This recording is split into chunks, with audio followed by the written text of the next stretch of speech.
네. 이 시간에는 차량 호출 서비스죠. 타다 이야기를 해보려고 합니다. 거칠 것 없이 쌩쌩 달리던 이 타다 서비스 전복 위기에 처해졌다. 이런 지적들이 있는데요.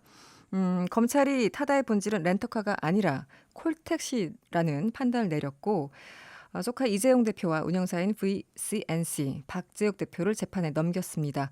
자동차 전문 프로그램이죠. MC 라디오 차카차카의 권용주 진행자 모시고 관련 내용 짚어보도록 하겠습니다. 어서 오세요. 네, 안녕하세요. 지난 5월이었습니까? 경찰이 불기소 의견으로 검찰에 넘겼는데요. 그래서 여기서 끝나나 보다 네. 싶었습니다. 그런데 검찰은 아니다, 이것은 불법이다 이렇게 기소를 해버렸어요. 어떤 상황인가요? 네. 그러니까 결국은 지금 기소를 한 그 근거가 네네. 여객운수사업법 34조 규정인데 네. 기본적으로 34조는 세 가지를 금지를 합니다. 네. 첫 번째는 자동차를 빌린 사람이 돈을 받고 영업을 하는 것 금지를 하고 있고요. 네. 두 번째는 빌린 차를 다른 사람한테 또 돈 받고 빌려주는 것, 네. 재임대죠. 네. 이걸 금지를 하고 있고 세 번째는 렌탈 사업자가 직접 영업하는 것, 사람을 태워주고 돈을 받는 것 네. 다 마찬가지로 금지를 하고 있습니다. 그런데 네.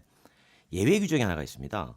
그러니까 외국인이나 이제 몸이 좀 불편하신 분들, 운전할 네. 수 없는 분들, 이런 분들은 대통령령이 정할 때 운전자를 알선해 줄 수 있다. 음. 그러면 대체 이 대통령령이 정하는 예외 규정은 뭐냐? 네. 한번 볼 필요가 있잖아요. 네. 그 예외 규정이 일단 외국인이 있고 네. 장애인이 있고 그다음에 65세 이상이 있습니다. 고령 운전자 운전하기 어렵죠. 네. 그다음에 국가나 또는 자치단체가 이제 하는 경우고요. 거기에 보면 11인승 이상 15인승 이하 승합차, 승차를 임차하는 사람은 기사 알선이 가능하다. 이 규정이 있습니다. 네. 그러니까 네. 타다는 지금까지 이 규정을 가지고 네. 사업을 해왔던 것이고요. 이 규정에 대해서는 경찰이나 국토부도 사업 자체는 큰 문제가 없다라고 본 겁니다. 크게 어긋나지 않는다. 그렇죠. 네. 그래서 경찰이 뭐 불기소 의견으로 검찰에 네네. 넘겼겠죠. 최근에 타다가 굉장히 좀 공세적으로 나왔었습니다. 내년까지 운행 차량을 뭐 10,000대까지 늘리겠다. 그리고 기사는 5만 명까지 늘리겠다. 이렇게 야심찬 계획을 내놨다가 이제 금방 걷어들이기도 했는데요. 그동안 어땠습니까? 그 당시 발표하면서 좀 그 택시나 정부에서는 약간 놀라는 당황하는 기색이 있었습니다. 네. 그렇죠. 이제 쟁점은 그 11인승 이상 15인승 이하 승합차를 네. 임차하는 사람의 기능을 무엇으로 볼 것인가가 핵심일 텐데 네. 근데 택시 쪽에서는 기본적으로 시행령에서 예외 규정을 둔 거는 관광 목적 활성화다. 취지 자체가 그렇다. 예를 들면 네. 11인승 이상은 일종 면허가 있어야 운전이 가능하잖아요. 네. 근데 여러 명이 같이 놀러 갔는데 일종 면허가 다 없는 거예요. 네, 네. 그때 이제 기사 알선을 해줄 경우 네. 또는 뭐 6명이 갔는데 택시를 두 대 나눠 타기 힘드니까 네, 네. 그냥 렌탈해서 이용하자. 그럴 경우에 이제 쓰도록 한 건데 네. 이걸 택시처럼 사업을 하고 있으니 이 부분에 대해서는 불법성이 있다라고 해서 검찰에 고발을 했던 것이고 네. 검찰도 이 부분을 받아들여서 위법성을 한번 따져보자라고 이제 기소를 하게 된 겁니다.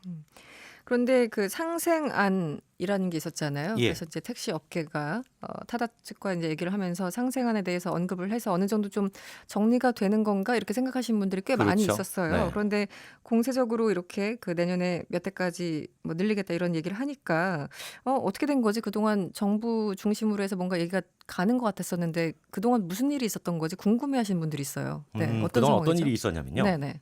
어쨌든 국민들은 네. 좋은 서비스니까 원합니다.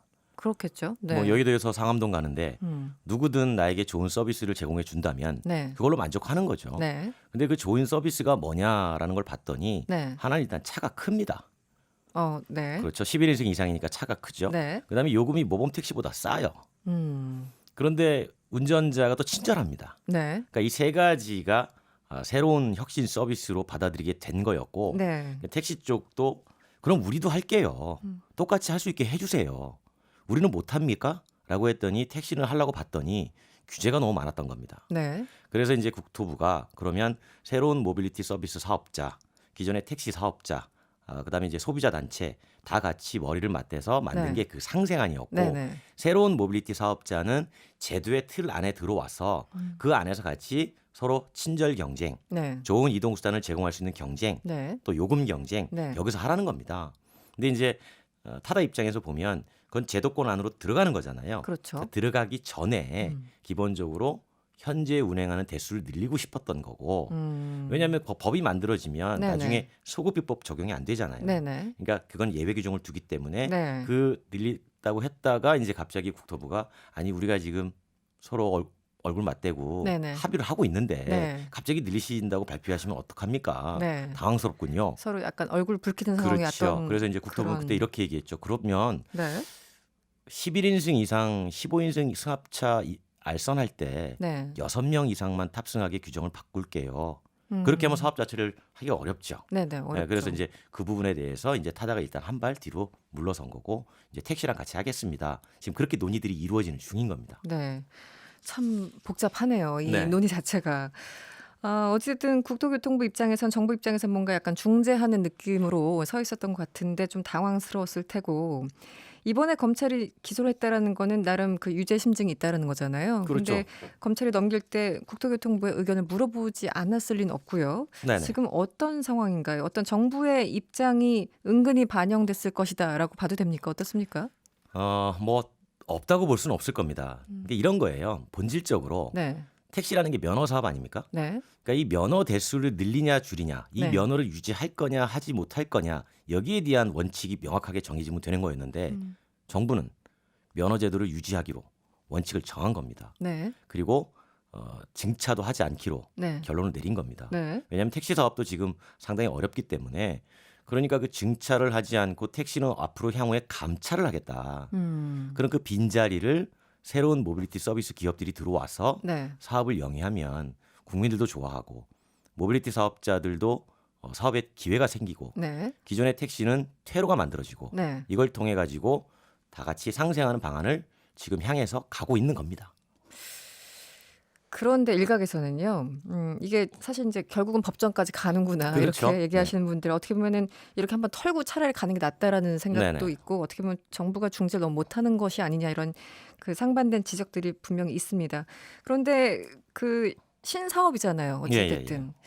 뭔가 이렇게 싹을 잘라버리는 것은 아닌가 여기에 대해서 우려하시는 분들이 분명히 있어요. 이 지적은 어떻게 봐야 될까요? 그러니까 이게 찬반이 극명하게 갈리는 네, 부분인데 네, 굳이 뭐 이런 그렇죠. 운송업 그렇죠. 아니라도 네. 그러니까 이게 무슨 신산업 자체의 공유 경제, 뭐 공유 승차 공유 이런 것도 얘기하면서 네네. 그 싹을 자르는 거 아니냐 그렇게 보시는 의견도 있고 반면에는 무슨 승차 공유냐 그냥 택시지. 네네. 예를 들어서 A에서 B까지 말씀드렸잖아요. 네. 돈 받고 이동시켜 주는 거는 자가용도 할 수 있고 택시도 할 수 있고 네. 자전거도 할 수 있고 다 할 수 있다. 네. 그게 무슨 새로운 거냐. 단 돈을 받는 영업 행위가 허가를 받느냐 받지 못하느냐 그 차이만 있을 뿐이니 이거는 사실 신사업이라고 볼 수 없다. 이런 두 가지 시각이 네. 이제 갈등을 계속 만들어내는 거죠. 네. 이재용 대표는 이 대통령과 정부가 혁신 성장을 추구한다면서 이런 서비스를 불법으로 몰면 어떡하냐 이렇게 불만을 터뜨리고 있고요. 네. 코리아 스타트업 포럼도 오늘 이런 입장문을 냈어요. 타다를 비롯한 승차 공유, 모빌리티 스타트업은 사면 초과에 빠졌다. 정부와 국회, 검찰이 모두 한 방향으로 스타트업을 사지로 내몰고 있다. 더 이상 사업을 지속하기 어려운 상황이다. 업계에서는 어떤 얘기가 나오고 있습니까 지금? 그 네. 사실 모든 사람이 운송 사업을 바라볼 때 네. 손쉽게 사업을 하고자 합니다. 그러니까 예를 들면 허가 없이 네. 면허 없이 사업을 하고 싶죠. 네. 왜냐하면 그 안에 들어가면 여러 가지 규제들을 다 적용을 받아야 될 텐데 대표적으로 우리가 생각하는 게 요금 규제입니다. 요금. 제일 요금의 민감하죠. 결정권을 누가 갖고 있냐를 보면 모빌리티 기업들은 기업이 갖고 있고 네. 택시는 자치단체가 갖고 있어요. 네, 네, 네. 그러니까 택시도 이런 얘기합니다. 요금 조금만 올리면 우리도 서비스 얼마든지 좋아질 수 있습니다. 네, 그런 얘기를 하죠. 네. 그런데 이제 요금 같은 경우는 이제 국민의 어떤 그 물가 안정이라든가 여러 가지 대책 때문에 쉽게 올릴 수 없는 부분이고, 그러니까 말씀하신 것처럼 모빌리티 스타트업들이 어려운 상황이 있는 것만큼은 사실입니다. 네. 그래서 정부도 그걸 알고 있기 때문에 국토부도 제도권 안으로 들어올 수 있도록 새롭게 틀을 만들어준 거예요.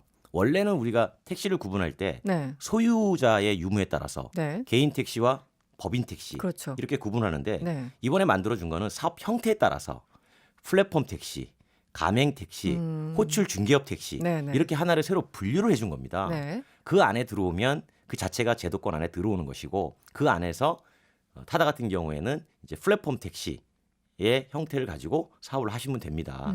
근데 이 플랫폼 택시의 형태는 네. 면허를 취득을 해야 되니까 네, 네. 그렇다고 완전히 취득하는 게 아니라 면허를 임대해서 쓸 수도 있고 여러 가지 즉 기존의 택시 사업자들이 빠져나갈 수 있도록 만들어주면 이게 언젠가는 모빌리티 사업자들의 차가 늘어나고 네. 그렇게 되면 자연스럽게 서비스가 바뀌게 되는 거죠. 네, 네. 그런 어떤 점진적인 네. 변화를 이제 정부는 판단을 했던 겁니다.